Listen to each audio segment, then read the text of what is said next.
Hey, hey, Blue Table fans! Pow!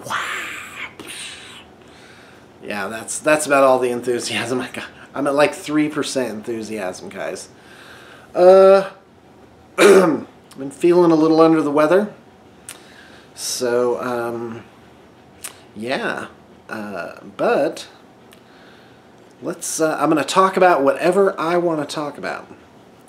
So, first topic, I have not seen Captain Marvel yet. I need to get out and see that in the theaters.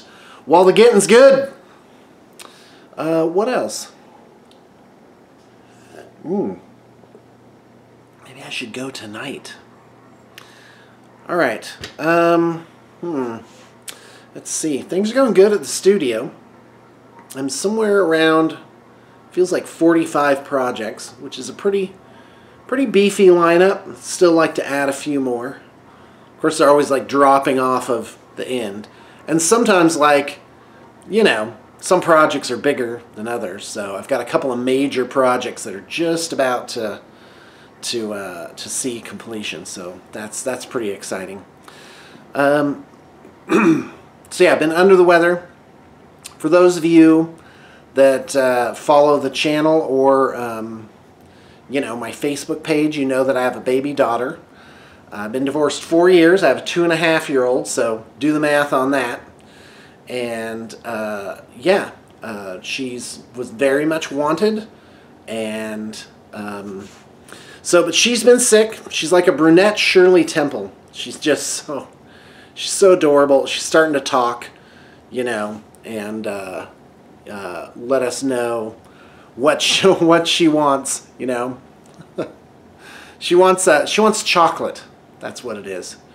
Because she's discovered what chocolate is.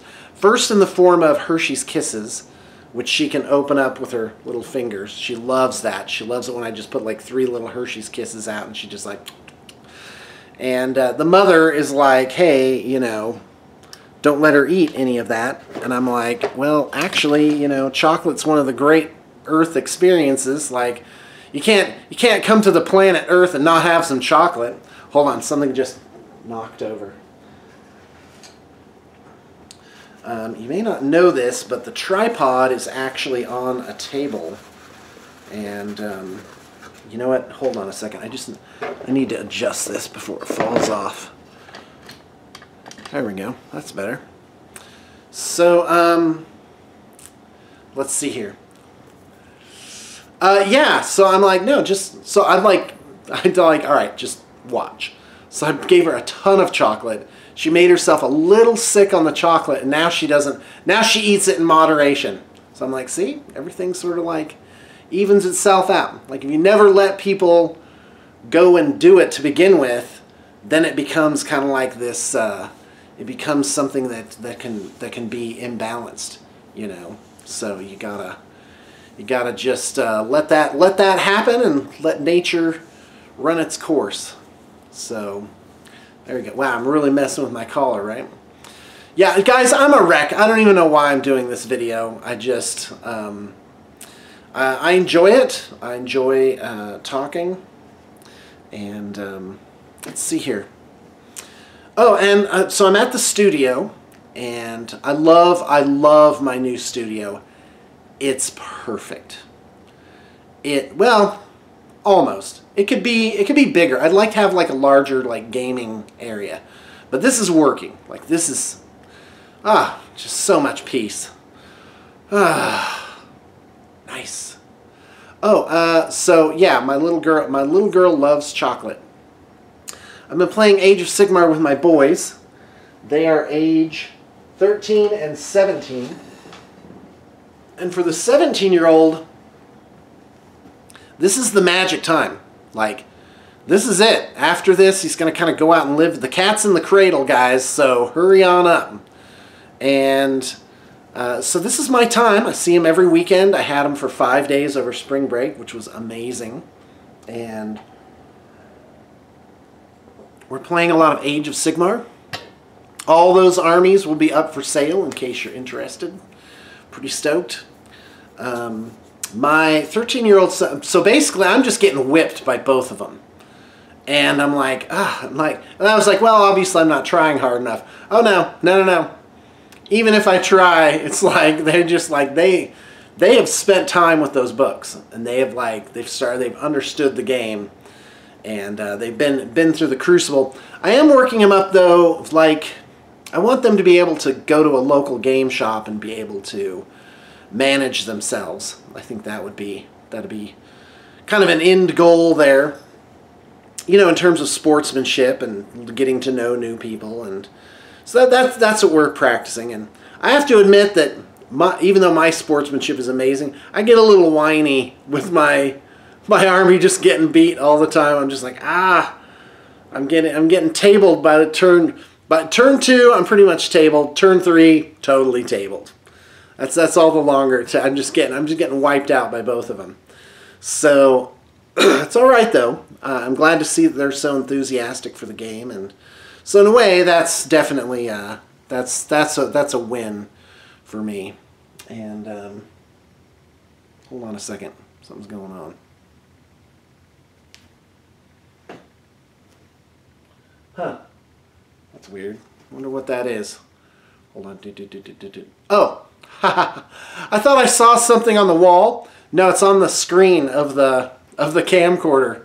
It's like a symbol. I'm like, what is? Do I have something taped to the wall back there? All right. So anyway, so I'm playing Beasts of Chaos. It's a book that came out. I think it was around Valhalla last year. Valhalla was in October. So the book looks great. Like, I don't see any problems with this book. But man, I'm up against some of these Stormcast Eternals builds and this Skaven build that my 13-year-old son is running. I mean, it's insane. Like, I can't figure it out. He's running 6 Storm Fiends, and he pumps them up. I think they get like reroll to hit, reroll to wound, and all their stuff does +1 damage. So things that do 1 damage now do 2 damage, and he just wipes out usually 20 to 30 wounds a turn. Just no saves. They just sort of like everything just dies. I'm like, wonder what the deal is. So I'm looking at Zongor Skyfires now. Well, and I can't complain because Beasts of Chaos were at the top of like this major Australian tournament recently. But again, they were taking the Zongor stuff. So it's like the Beasts of Chaos book has all the old stuff in it, which is good. But it has like a back section, like all the new hotness. The Tzeentch Beastmen are in there, and those can be used in 40k too, I do believe. So the Skyfires. Okay, for those of you not familiar, Beastmen are like, you know, they've got like the head of rams or minotaurs, you know, stuff like that. Beastmen. But each of the chaos gods can like sort of touch them. So like in the old one there were the Pestigors, which were the Beastmen of Nurgle, and then you had Zongors, which were the Beastmen of Tzeentch. And Games Workshop has put out a lot of really fabulous kits. Starting with the Warhammer Quest, what was that, Silver Tower? Had some in it, Kyric Acolytes and Zongors. Great figures. Anyway, so I sort of inherited on trade. And like, I take trades just because people want that. So I end up with like these armies. And I refurbish them and do stuff with them and show them off and whatever. Yeah, I rarely go out and like start an army from scratch. So anyway, Zongor Skyfires are basically guys with bows on discs of Tzeentch. And in the game, they have this incredible movement, this incredible range, and I might just have to do that. I thought of converting up, like, because I like the whole Beastman look. And when you start getting into Zongors, you've got like blue armor, gold embellishments. It's more of a chaos-y thing, you know. And so I thought of keeping the regular look of them, but so I thought of putting them on like birds or something, like vultures or whatever. And then I was like, hey, how about pterodons from the Lizardman range?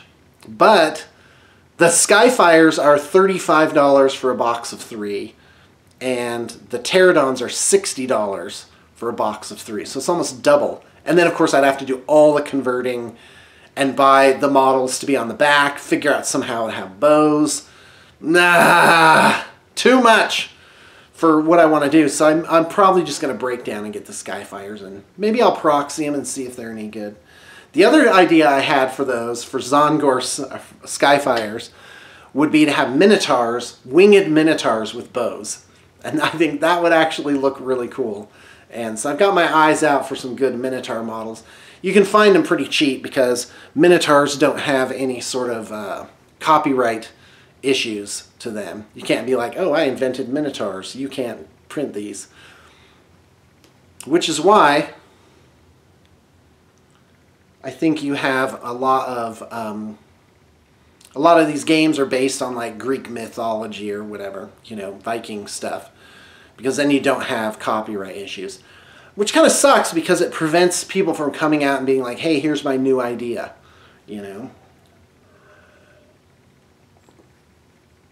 So there you go. Yeah, I got a lot going on. It's a good life. It's a good life. I've sort of come to terms with everything.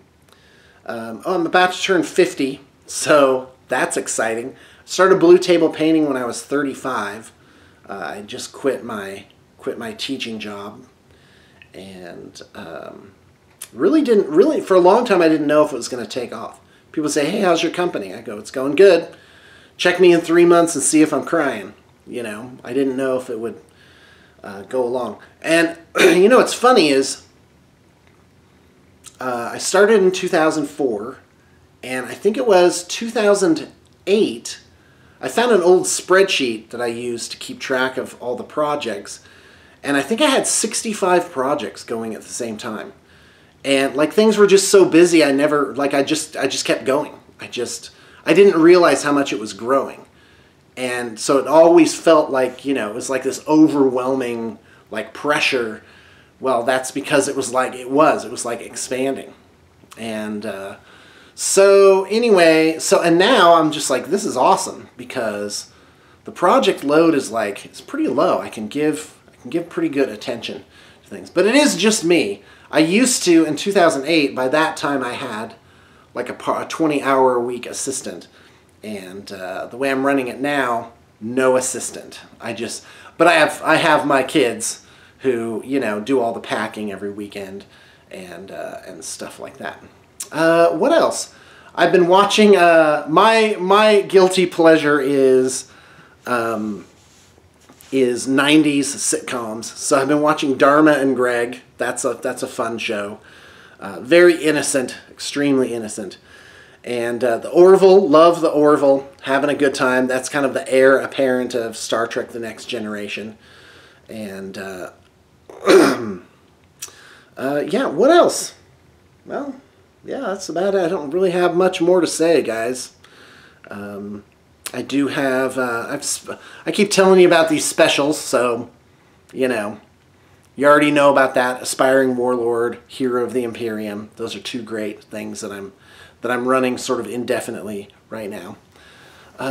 What else? Yeah, the Beastmen are almost entirely painted, just have a couple more units. I need to get down to the shop and pick up clump foliage. It's not something officially that we do, like on the official BTP, like basing styles. You know, you don't use clump foliage on those. You just have like different types of static grass. But yeah, I'm starting to warm to it. I really like it. So I want to get down to the train shop and do that.